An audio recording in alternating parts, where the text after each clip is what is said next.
The extraordinary life of Richard S Bray began in 1946 in Norfolk County, Virginia. He was educated at Woodrow Wilson High School, Randolph-Macon College, and the Marshall Wythe School of Law at the College of William and Mary, where he excelled, graduating the top 10% of his class. After an unprecedented career in law, which included starting his own firm Bray and Whitehurst, and concluded in 2003 as a senior judge for the Court of Appeals of Virginia, Judge Bray started his second career taking over as president and CEO of the Beasley Foundation, which was started in 1948 by Fred W. Beasley in order to meet the needs of the community and the young people of southeastern Virginia. Throughout his nearly 2 decades at the helm of the Beasley Foundation, Judge Bray has provided support to hundreds of nonprofits and impacted millions of citizens by providing essential services in the areas of healthcare, housing, education, and recreation. To this very day, Judge Bray is acting chairman to the Beasley Foundation Board and continues his legacy here in Hampton Roads.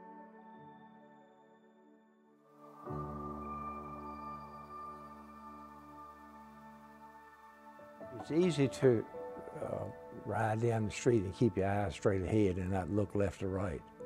But when you start looking left and right, you begin to see need. And if you see need and you become conscious of need, you can't ignore it. And you'll see the need. And it won't be long, you're going to feel the need to help those young people, to help the elderly people, to help the people who are disabled. It's all that. You feel a compulsion to give back, especially if you've been fortunate, if you've been blessed.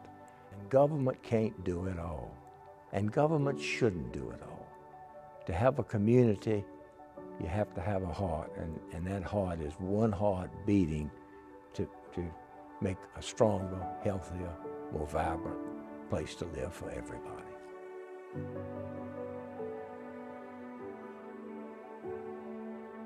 Well, I was raised in a sea of mentors.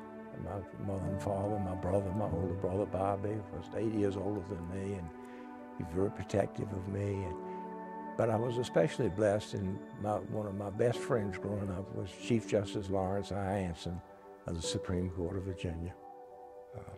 I called him the judge, but the judge was with me, and the judge was Mr. Beasley's confidant when the Beasley Foundation was founded in 1948, and it was the judge who guided Mr. Beasley. The judge later became, after he retired from the court, Supreme Court of Virginia, he became president of the foundation, and he guided the foundation. And then, so because of the judge, I was able to come to know Mr. Beasley, and he would go to every seminar on a Saturday. And the judge sometimes would invite me to go, and I would just ride in the back and listen to them talk.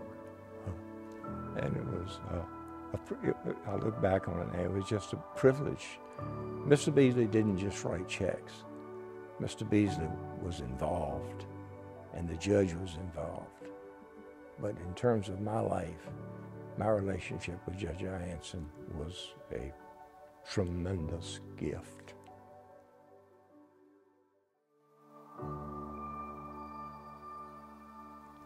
I think the Boys and Girls Club is special and unique because the administration, the organization, the operation of the Boys and Girls Club is focused on the real needs of the kids. I think that there are so many well-intentioned people who get involved in programmatic undertakings for young people.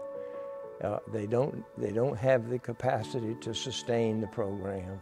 They don't have the know-how to recognize and handle the problems that you have with the kids as well as with the administration.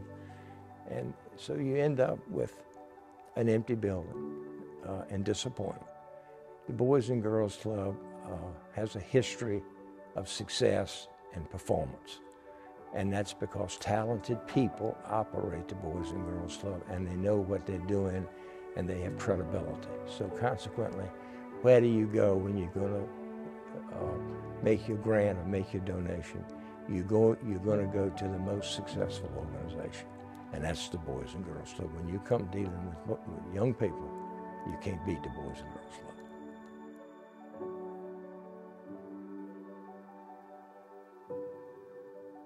If I've learned anything about leadership, especially involving young people, is example. You have to live the example. The words are fine, the lessons are fine, the opportunities are fine, the programs are fine, but in front of them, they have to see the example. They have to see the leader who walks the walk, who has the honor, the integrity, the patience, the grace, the caring, the love, the compassion, the kindness, all of those things that so many of these kids don't know in their lives. And when they see it and when they feel it, it's infused in them and they aspire to it. So I would say that leadership, to me, is the key to leadership is always be that solid gold example.